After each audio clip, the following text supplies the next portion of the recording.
to take a further look at the blood test language in the drug policy, and we'll look back at, just cause, and we'll come back with maybe a modified proposal for both of those articles.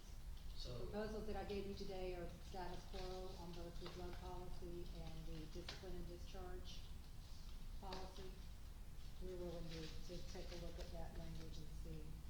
and then grievance on 9 dates. And the grievance date. Mm-hmm. So those three, we'll come back with a revised proposal on those. I just want to point one thing out about the grievance is that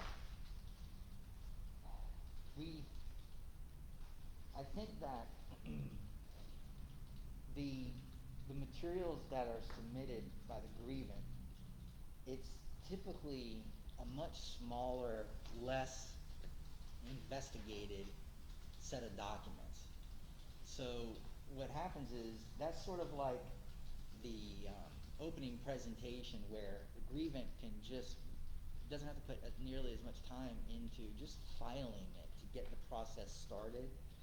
But then when it comes down to the manager's final report, essentially, it takes a lot more time to prepare something like that, because that's a more thorough investigation. It's not just an opening document of a filing to get the procedure filed, to get the procedure started. So I just wanted to comment. I mean, I know we're trying to get closer so we have the same amount of time, but I just don't think that that's going to happen in terms of equal amount of time. Meaning, maybe the grievant gets, I mean, if we were to bring it closer, it'd be something, we'd be talking something like grievant gets 20 days, manager gets 20 days. I just don't see that leveling out. Well, part of the reason for that is a lot of times they're filed in haste for 2 reasons. One, the employee didn't realize there was a violation of the contract, something that's grievable right away. And it does say from the time that they become aware of it. Right. However, because of the timelines being so short on our side, they're a lot of times just very general at best when they're filed. If it's grievance discipline, usually you've got the support of the internal file and all that to go with anyway. Everybody's given all that, so that's part of the reason, because our timeline is so short. Okay. They can be more in depth if we have more time. Right, and I know that you guys made a point the last time that there may be other people that you need to discuss. The grievant would need to have a discussion with, and those people might be on vacation during that Sure. interim period of time, and you got to wait a few days for him or her to come back from vacation before you could have I get it, I understand.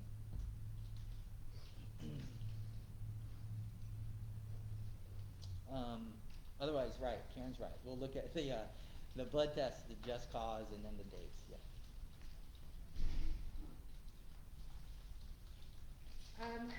That leaves us with, retirement, the pay grade schedule, and the position classification and pay plan. I think those are the only three that we haven't. And obviously retirement, we're going to consider your proposals that you put on the table today and have some discussion about that. So, the pay grade schedules and the position classification and pay plan, we'd like to come back next time with some proposals there. We're looking at it, we've costed out your proposal. Like you said, it's a 2% in the first year, and then 4% and 6% in the third year. As we stated previously, we don't feel like we're in a position to negotiate a 3-year pay plan. We just don't know, it's just too uncertain. I can tell you if we were proposing a 3-year pay plan, we would be proposing status quo, continuation of the current pay plan. We just don't feel like we have enough information to understand the impact. We're heading into a recession if we're not already there. So we will be proposing a 2-year pay plan. We would like very much for you all to consider carefully a 3-year agreement. I mean, a 2-year agreement as opposed to a 3-year agreement, so that we can come back and better negotiate in 2022 for a 3-year contract. The position classification and pay plan changes that you all proposed are primarily related to, shift differentials and incentive pay for the special units. We have been looking at those, I've been looking at some, comparators, we tried to run some numbers on your proposal. Currently, you have 30 unique individuals assigned to special units. I say unique individuals because some people are assigned to more than one unit, right? So the cost of, the $80 per pay period is about $75,000 for it, when you factor in, it would be incentive pay, so it would be subject to overtime and pension.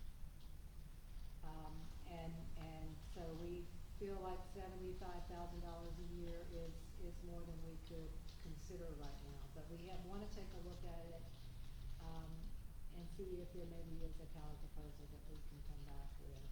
Some of the things that, some of our concerns around the special unit pay, specifically, there's no maximum on, at least not documented, the number of people who could be assigned to a special unit at any given time. So naturally, our concern is that there's nothing to stop those 30 people from becoming 60 people that we would be paying special unit pay to. And so the numbers can grow very quickly, and we don't have anything in place that, guides us as to how many special units are actually necessary. I mean, I'm not disputing the fact that your special units are necessary. We understand the need to keep our workforce trained and ready for response. And even though they may not be deployed frequently, we absolutely understand the value of having those special units in-house, so that we don't have to rely on mutual aid or surrounding agencies during those events. I realize there's a value associated with that, but we don't have any, parameters or any guidelines that will control the number of people who will be in those special units at any given time. And, also understanding that 2 of those 4 special units are currently receiving standby pay. At least one person, is always on standby for those special units, right? That's because for that entire week, the agency controls them, they can't be more than a half hour away from the city. So Okay. that pay is to basically bind them to their house, control their life for the time that they are on Yeah, but call. That's 30-minute not, response time, they can't consume alcohol. Yeah, that and week. somebody's always on standby for those 2 units, and then the other units don't have standby. But all 4 units get time and a half when they're called out beyond their regular work schedule, provided that other criteria are met. So there is some incentive pay associated with those, at least when they're deployed, and for 2 of them when they're on standby. So we wanna just go back and take a little bit of a deeper dive. well, the maximum numbers are in the chief's hands. So those would all be Right. governed by policy, is the number of people, and we didn't want to handcuff the chief and the CBA if he or she felt the need that 8 traffic homicide investigators, let's say instead of, individuals, he or she decided that a team would best be served. Some directive came down from DOT or somebody else. We didn't want to handcuff him or her with the CBA. That's why we didn't put caps in there. But everything in there to be placed in that unit comes directly from the chief. Right, okay, and I did get the numbers from him as to what he's currently assigned. But again, for us to put, an incentive pay into the collective bargaining agreement without any reference or control over how many people we would be paying that incentive pay to, Wouldn't that be in management rights, the assignment to specialized units? It is, Okay. but again, within the collective bargaining agreement, we would like to have some kind of understanding of how we can make sure that we have some parameters around people who are assigned to special. Well, we already have, for instance, table our policy, which is referencing the CBA, however, it's managed by departmental policy rather than, governed by the CBA. Yeah, we just need to we wanna take a look at it. Yeah, we didn't, again, that's the reason we didn't cap it, Uh-huh, was because we don't because like it's a handcuffing. management right.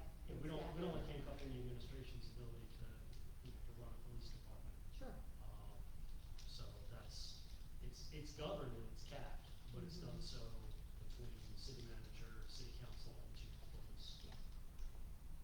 And Keith, will you help me understand, we talked about the, field training coordinator, and I think I understand what that function is. But how is that different from the, let's say, the supervisors in the special units? Is that because the field training coordinator is only functioning in that capacity during the time that there's a trainee? Yes. So for the rest of the year, for the rest of the time, you wouldn't expect any incentive pay. So instead of asking for a flat rate during the time period, you're asking for 10%, which is the same percentage that the field training officer is getting. Yes. But it still seems to me that field training officer's entire shift is dedicated to training, whereas the field training coordinator, I don't think that's true. So I'm trying to understand how if we're really talking about apples to apples here, with the field training officer 10% and the field training coordinator 10%. Well, it might be hard to, I guess, show the comparisons, but not only is the field training coordinator supervising their squad that they normally run day to day, they're also kind of supervising the FTOs at the same time. The FTO is a slave to two masters from time to time. The sergeant for which they work and the FTO sergeant, okay? So not only now am I supervising my squad, I'm also supervising, and these last several months, 5 people, because I had 5 people in training. So I have got to talk with these officers, these field training officers, work with them to work out training solutions if we have problems with recruits and things of that nature, okay? So I get what you're asking. Do I spend 10 hours a day dealing with field training issues? The answer is no, absolutely not. Do I spend a quarter of my day, okay? It all depends on what day of the week it is. Is it my first day back to work? You go over there, in my inbox right now is that full with field training materials. And that's just for one recruit that's getting ready to finish up, because I've been on my days off. So all that, it stacks up. So hopefully by tomorrow or the next day I'll have all that stuff done. But you're spending a little bit of time every day while you're out of recruit and training, dealing with something with regard to the field training program. Okay. Thanks. Do you have anything else? I did, just for clarification that, are you guys going to resubmit some revised proposed language for the mutual aid pay and emergency activation pay? Did I have that right? This was under, Yeah, it was India, Juliet, and, DM. exactly, yeah. We had. Cause we were questioning disaster Yeah, that's versus. down on my list. Okay. DIJ, clarify language, disaster, natural, blah, blah, blah. Yeah, and then, city manager declares civil emergency. I think we were gonna discuss, or you guys were gonna propose something that clarifies that a little bit in terms of. 3.8 already clarifies what the city Clarified. manager would declare as an emergency. Right.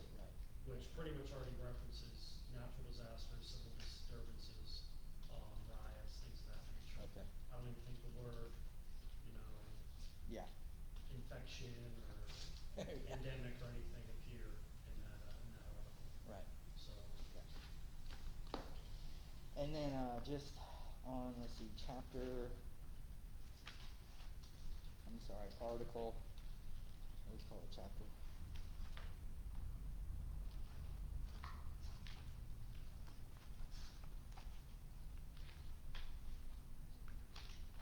And I don't know if I missed this during our 2 days.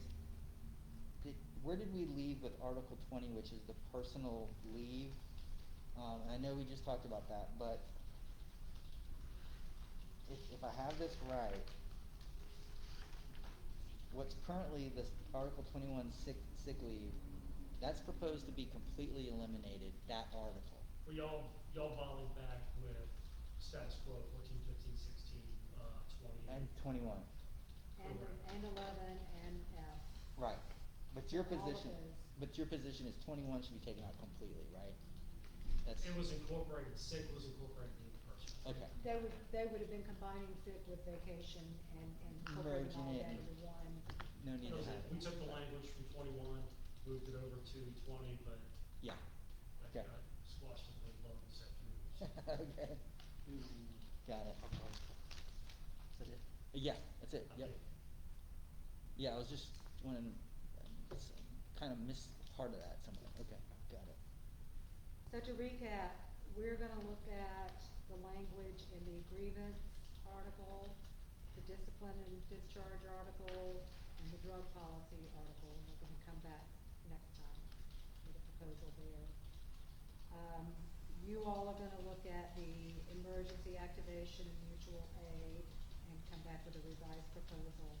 And that leaves us with wages, pension, pay plan, and holidays.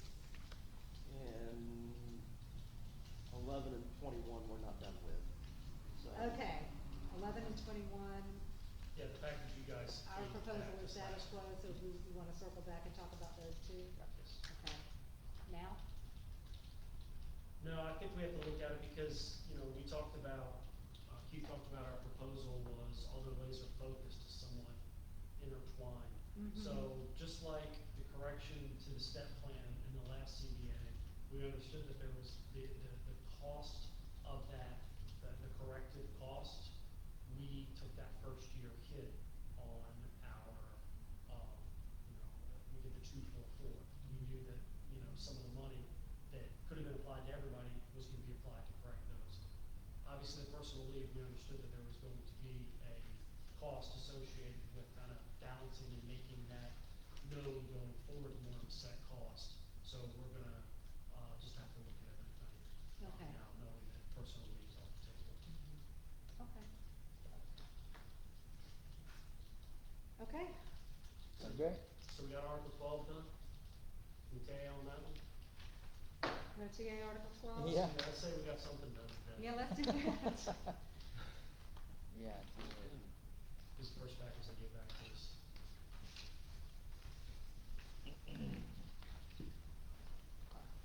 We just struck the moving people into a pay plan.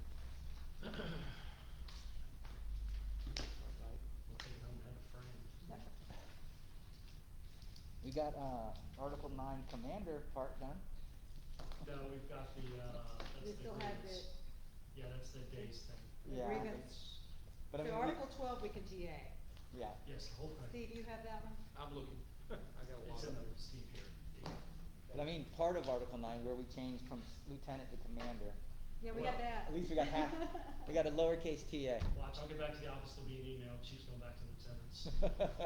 One thing I do have to look at as far as division commander over lieutenant, if you recall, when we added corporals a number of years ago, we forgot to, do a unit clarification for PERC, and they required it, so I don't know if we'll have to do that just because of the name change, but I'll find out. Mm. Oh, yeah. Okay. Our pay plan already, well, they're not in this pay plan, but our non-union pay plan references commanders throughout as, as part of the pay scale. We don't have any, we no longer have that lieutenant language anywhere that I'm aware of, except those two references. Yeah, I can't believe Good it was, one. that's right. And, They're on 12. yeah, that's it, thank you, sir. All right, so we got one thing done. 31 more to go. Yeah, we're getting there, we're getting there. On the 10-month schedule we were last time. Right, no, we're gonna wrap it up a whole lot sooner than that this time. Thank you. But we do need, we need to spend a little bit of time with the pension proposal, I think we're gonna have to, And I'd ask to see this, as Keith mentioned earlier, we didn't bring, I think last time we bought 21 articles that had monetary, something touched the pocketbook in some ways. This time we really limited that. We'd like the city to look at points of negotiation, if there is any wiggle room, any budge, rather than just, let's don't know. Because obviously these are all things that are important to our membership, being able to, looking forward, retain the best employees and recruit ones when our current employees retire. So, that's rather than, just with all the actuarial numbers